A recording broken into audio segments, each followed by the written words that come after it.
ഈശോ മിശിഹായിൽ പ്രിയം ചെന്നവരെ, ഏലിയാ സ്ലിഹ മൂശാകാലത്തിൽ, അതിൽ ഏറ്റവും പ്രത്യേകമായി മൂശാകാലത്തിലെ രണ്ടാമത്തെ ഞായറാഴ്ചയിലൂടെ നമ്മൾ യാത്ര ചെയ്യുകയാണ്. ഇത് തിരുസഭാ മാതാവ് നമ്മുടെ ധ്യാനത്തിന് വിചിന്തനത്തിനായിട്ട് സമ്മാനിച്ചിരിക്കുന്ന വചനഭാഗം വിശുദ്ധ ലൂക്ക എഴുതിയ സുവിശേഷം അധ്യായം 8 41 മുതൽ 56 വരെയുള്ള വചനഭാഗമാണ്. ഈ വചനഭാഗത്തിൽ 2 അത്ഭുതങ്ങളാണ് നമ്മൾ കാണുന്നത്. ഒന്ന്, ജായിറോസിൻ്റെ മകളെ സുഖപ്പെടുത്തുന്ന കർത്താവ്. ഒപ്പം തന്നെ കർത്താവ് ആ മകളെ സുഖപ്പെടുത്താനായിട്ട് കടന്നു പോകുമ്പോൾ അവൻ്റെ പിന്നിലൂടെ ചെന്ന് അവൻ്റെ വസ്ത്രത്തിൻ്റെ വിളിമ്പിൽ തൊട്ട് സൗഖ്യം സ്വന്തമാക്കുന്ന രക്തസ്രാവക്കാരി സ്ത്രീ. ഈ 2 വചനഭാഗവും ചേർത്ത് വയ്ക്കുമ്പോൾ ഇത് നൽകുന്ന മനോഹരമായിട്ടുള്ള ചിന്ത എന്ന് പറയുന്നത് മധ്യസ്ഥ പ്രാർത്ഥനകൾക്ക് വലിയ ശക്തിയുണ്ട് എന്നുള്ളതാണ്. ജായിറോസ് ദൈവത്തിരുമുമ്പിൽ വന്ന് മുട്ടുകുത്തുന്നത്, അവനൊരു സിനഗോഗ് അധികാരിയാണ്, എന്നിട്ടും ദൈവത്തിരുമുമ്പിൽ വന്ന് മുട്ടുകുന്നത് തനിക്ക് വേണ്ടിയിട്ടല്ല, മറിച്ച് തൻ്റെ മകൾക്ക് വേണ്ടിയിട്ടാണ് മധ്യസ്ഥ പ്രാർത്ഥന നടത്തുന്ന ജായിറോസ്. പ്രിയമുള്ളവരെ, നമ്മുടെയൊക്കെ ജീവിതത്തിൽ നമ്മൾ മധ്യസ്ഥ പ്രാർത്ഥനകൾ നടത്താറുണ്ട്. നമ്മൾ എപ്രകാരമാണ് മധ്യസ്ഥ പ്രാർത്ഥനകൾ നടത്താറുള്ളത്? വചനം കൃത്യമായിട്ട് ഇന്ന് അടിവരയിട്ട് പറയുന്നുണ്ട്. വിശ്വാസത്തോടു കൂടിയുള്ള നിന്റെ മധ്യസ്ഥ പ്രാർത്ഥനകൾ അനുഗ്രഹങ്ങളാൽ നിന്നെ സമ്പന്നനാക്കും എന്ന്. ഈ ഒരു ബോധ്യത്തോടു കൂടി മധ്യസ്ഥ പ്രാർത്ഥനകളിലേക്ക് ആഴ്ന്നിറങ്ങാനായിട്ട് ഈ വചനഭാഗം നമ്മളെ ഓർമ്മപ്പെടുത്തുകയാണ്. വചനഭാഗത്തിലൂടെ യാത്ര ചെയ്യുമ്പോൾ ഒരുപാട് ഉദാഹരണങ്ങൾ നമുക്ക് കണ്ടെത്താനായിട്ട് സാധിക്കും. വിശുദ്ധ യോഹന്നാന്റെ സുവിശേഷം അധ്യായം 2 1 മുതലുള്ള ദൈവവചനത്തിൽ നമ്മൾ കാണുന്ന മനോഹരമായിട്ടുള്ള പരിശുദ്ധ അമ്മയുടെ ഒരു മധ്യസ്ഥ പ്രാർത്ഥനയുണ്ട്. ഒരു കുടുംബം വലിയ കണ്ണീരിലേക്ക് വീണു പോകുമ്പോൾ ആ കുടുംബത്തിന് വേണ്ടി മധ്യസ്ഥ പ്രാർത്ഥന നടത്തുന്ന പരിശുദ്ധ അമ്മ, അവളുടെ പ്രാർത്ഥനയ്ക്ക് ദൈവം ഉത്തരം നൽകുന്നുണ്ട്. ആ കുടുംബം വലിയ സന്തോഷത്തിലേക്ക് കടന്നു വരുന്നുണ്ട്.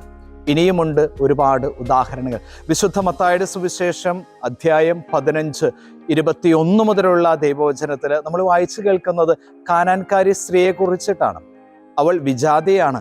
അവൾ വന്ന് ഈശോയുടെ മുമ്പിൽ മുട്ടുകുത്തുന്നത് തനിക്ക് വേണ്ടിയിട്ടല്ല, മറിച്ച് തൻ്റെ മകൾക്ക് വേണ്ടിയിട്ടാണ്.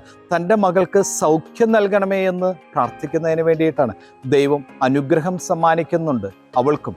പ്രിയമുള്ളവരെ, പഴയ നിയമത്തിലേക്ക് കടന്നു ചെന്നാൽ അവിടെയും കണ്ടെത്താനായിട്ട് സാധിക്കും മധ്യസ്ഥ പ്രാർത്ഥനകളുടെ ശക്തിവിശേഷം. ഉൽപ്പത്തിയുടെ പുസ്തകം അധ്യായം 18 16 മുതലുള്ള ദൈവവചനം, അവിടെ കണ്ടുമുട്ടുന്നു പൂർവ്വപിതാവായിട്ടുള്ള അബ്രാഹം. അബ്രാഹത്തിൻ്റെ അടുത്ത് ദൈവം പറയാണ്, സോദോം ഗൊമോറ ഈ 2 രാജ്യങ്ങൾക്കെതിരെയായിട്ടുള്ള മുറവിളി ദൈവ തിരുസന്നിധിയിലെത്തി അവരെ നിശേഷം നശിപ്പിച്ചു കളയാനായിട്ട് പോകണം. ഇത് കേൾക്കുന്ന അബ്രാഹം ദൈവത്തോട് ചോദിക്കുകയാണ്, നീ ദുഷ്ടരോടൊപ്പം നീതിമാന്മാരെയും നശിപ്പിക്കുമോ? എന്നിട്ട് അബ്രാഹം ദൈവത്തിനു മുമ്പിൽ മധ്യസ്ഥ പ്രാർത്ഥന നടത്തുകയാണ്. അവിടെ 50 നീതിമാന്മാരുണ്ടെങ്കിൽ ആ നാടുകളെ നശിപ്പിക്കുമോ? ദൈവം പറഞ്ഞു ഇല്ല. വീണ്ടും അബ്രാഹം പറയാണ്, അത് 5 കുറഞ്ഞ് 45 ആയാലോ? ദൈവം വീണ്ടും പറഞ്ഞു ഇല്ല. അങ്ങനെ ചുരുങ്ങി 40 30 20 10 കണ്ടു. ഒരു നാട്ടിലേക്ക് വന്ന വലിയ ദുരന്തത്തെ ഒരു വ്യക്തിയുടെ മധ്യസ്ഥ പ്രാർത്ഥന ചുരുക്കി കൊണ്ടുവരുന്നത്. എന്നിട്ട് 10 പോലും കാണാതെയാകുമ്പോഴാണ് ദൈവം ആ നാടിനെ നശിപ്പിച്ചു കളയുന്നത്.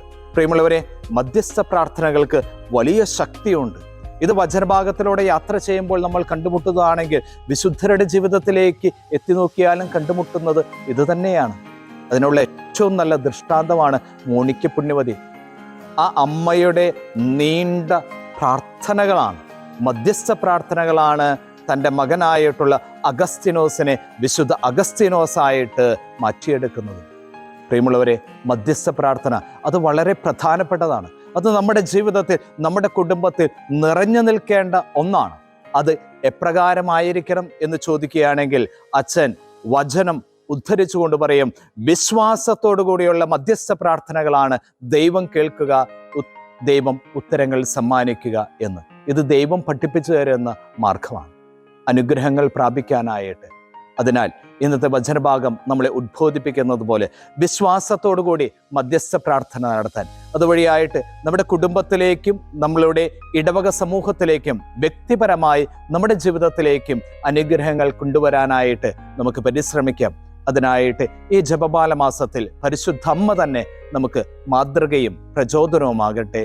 പിതാവിൻ്റെയും പുത്രൻ്റെയും പരിശുദ്ധാത്മാവിൻ്റെയും നാമത്തിൽ ആമേൻ. നമ്മുടെ കർത്താവായ യേശു മിശിഹായുടെ കൃപയും പിതാവായ ദൈവത്തിൻ്റെ സ്നേഹവും പരിശുദ്ധാത്മാവിൻ്റെ സഹവാസവും പരിശുദ്ധമ്മയുടെ മാധ്യസ്ഥ ശക്തിയും നമ്മെല്ലാവരോടും കൂടി ഉണ്ടാകുമാറാകട്ടെ, ഇപ്പോഴും എപ്പോഴും എന്നേക്കും. ആമേൻ.